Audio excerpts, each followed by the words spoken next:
வணக்கம் நண்பர்களே. எப்படி இருக்கீங்க? இன்னைக்கு நம்ம வாழ்க்கையில ரொம்ப முக்கியமான ஒரு விஷயம் பத்தி பேசப் போறேன். 60 வயசு கடந்துக்கப்புறம் நம்ம உடம்ப ஆரோக்கியமா வச்சுக்க என்ன உணவுல சேர்க்கணும்னு பத்தி தான்.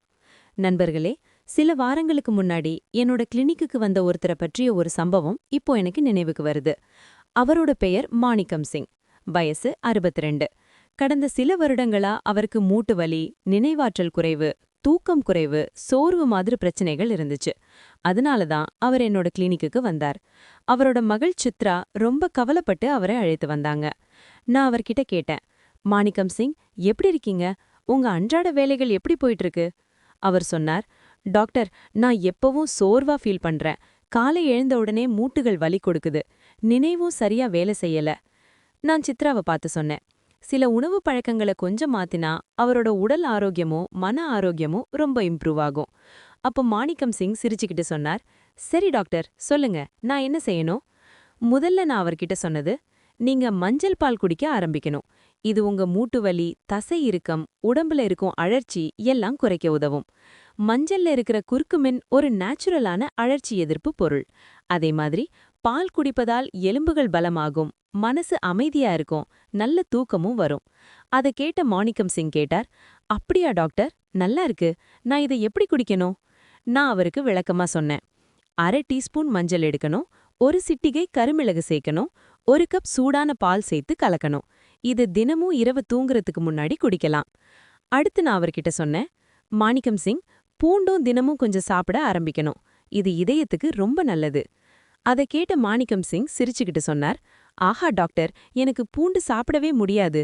நான் சிரிச்சுக்கிட்டு சொன்னேன், பரவாயில்ல, ஆனா நம்ம உடம்ப நோய்கள் தொந்தரவு செய்யாம இருக்க, இரத்த ஓட்டம் சரியா இருக்க, கொலஸ்ட்ரால் குறைக்க, உடம்போட எதிர்ப்பு சக்தி அதிகரிக்க தினமும் கொஞ்சம் பூண்டு சாப்பிட்டா ரொம்ப உதவும். காலை நேரம் 1 அல்லது 2 பல் பூண்டு எடுத்து அதை நசுக்கி 5 நிமிடம் வச்சிருக்கணும். அதுக்கப்புறம் அதை தண்ணீருடன் சேர்த்து சாப்பிடலாம். அதை கேட்ட மாணிக்கம் சிங் கையால ஜெஸ்டர் பண்ணிட்டு சிரிச்சு சொன்னார், சரி டாக்டர், நான் முயற்சி பண்ணி பார்க்கறேன். உடனே அவரோட மகள் சித்ரா கவலையோட சொன்னாங்க, அப்பா, நீங்க எப்பவும் சோர்வாதான் இருக்கீங்க.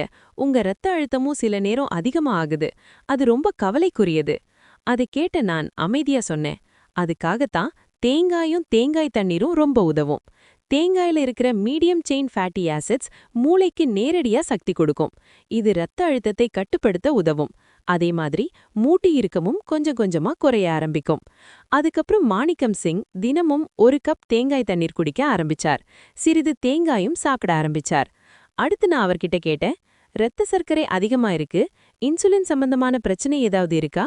அப்படின்னா வெந்தயம் உங்களுக்கு ரொம்ப உதவும். வெந்தயத்துல இருக்கிற சால்யுபிள் ஃபைபர் இரத்த சர்க்கரை அளவை கட்டுப்படுத்த உதவும். அதே மாதிரி மூட்டு வலியும் குறைய ஆரம்பிக்கும். செரிமானமும் நல்லா இம்ப்ரூவ் ஆகும். அதை கேட்ட சித்ரா உடனே கேட்டாங்க, அப்பா, இதை எப்படி சாப்பிடணும் டாக்டர்? நான் சிரிச்சுக்கிட்டு விளக்கமா சொன்னேன், 1 டீஸ்பூன் வெந்தயம் எடுத்து அதை இரவு முழுக்க தண்ணீர்ல ஊற வைக்கணும். காலை எழுந்த உடனே அதை சாப்பிடலாம். அதோட அந்த தண்ணீரையும் குடிச்சா இன்னும் நல்ல பலன் கிடைக்கும். கடைசியா நான் அவர்கிட்ட சொன்னேன், மாணிக்கம் சிங், உங்க நோய் எதிர்ப்பு சக்தி கொஞ்சம் குறைஞ்சிருக்கும் போல இருக்கு. அதுக்காக நெல்லிக்காய் தினமும் எடுத்துக்கிட்டீங்கன்னா ரொம்ப நல்ல பலன் கிடைக்கும். நெல்லிக்காயில விட்டமின் சி ரொம்ப அதிகமா இருக்கு. இது உங்க நோய் எதிர்ப்பு சக்தியை அதிகரிக்க உதவும். அதே மாதிரி தோல் ஆரோக்கியம், கண் பார்வை, கல்லீரல் ஆரோக்கியம் எல்லாத்துக்கும் ரொம்ப நல்லது. அதை கேட்ட அவர் கவனமா கேட்டுக்கொண்டிருந்தார். நான் அவருக்கு செய்முறையையும் விளக்கமா சொன்னேன். தினமும் ஒரு நெல்லிக்காய் சாப்பிடலாம், அல்லது 1 டீஸ்பூன் நெல்லிக்காய் பொடி எடுத்துக்கலாம். இது தினமும் எடுத்துக்கிட்டா உடம்போட எதிர்ப்பு சக்தி மெதுவா அதிகரிக்க ஆரம்பிக்கும். மாணிக்கம் சிங் நான் சொன்ன இந்த மாற்றங்கள் எல்லாம் தினமும் பின்பற்ற ஆரம்பிச்சார். 2 மாதங்கள் கழித்து அவர் மீண்டும் என்னோட கிளினிக்குக்கு வந்தார். அவர் சந்தோஷமா சிரிச்சுக்கிட்டு சொன்னார், டாக்டர், இப்போ என் மூட்டு வலி ரொம்ப குறைஞ்சிருக்கு. தூக்கமும் நல்லா வருது. நினைவாற்றலும் முன்னாடிய விட நல்லா இருக்கு. என் தினசரி வேலைகளே இப்போ ரொம்ப ஈஸியா ஆயிடுச்சு. அதை கேட்டு அவரோட மகள் சித்ராவும் ஆச்சரியமா சொன்னாங்க, அப்பா, உணவு பழக்கங்களை மாத்தினாலே இவ்வளவு நல்ல மாற்றம் வரும்னு நான் எதிர்பார்க்கவே இல்ல. நண்பர்களே, இந்த கதையிலிருந்து நாம கத்துக்க வேண்டிய முக்கியமான பாடம் என்னன்னா, வயசு அதிகமான பிறகு உணவே நமக்கு மிகப்பெரிய மருந்து. தினமும் சரியான உணவுகளை சேர்த்துக்கிட்டோம்னா நம்ம உடல், மனசு, இதயம் மூன்றையும் பாதுகாக்க முடியும். இந்த வீடியோ உங்களுக்கு பயனுள்ளதா இருந்தா தயவு செய்து உங்க பெற்றோர், தாத்தா பாட்டி, நண்பர்கள் எல்லாருடன் ஷேர் பண்ணுங்க. கமெண்ட்ல நீங்க இன்றிலிருந்து சேர்க்க போற முதல் ஆரோக்கியமான உணவு என்னன்னு கண்டிப்பா சொல்லுங்க. சப்ஸ்கிரைப் பண்ணி பெல் ஐக்கன் பிரஸ் பண்ண மறக்காதீங்க. நன்றி.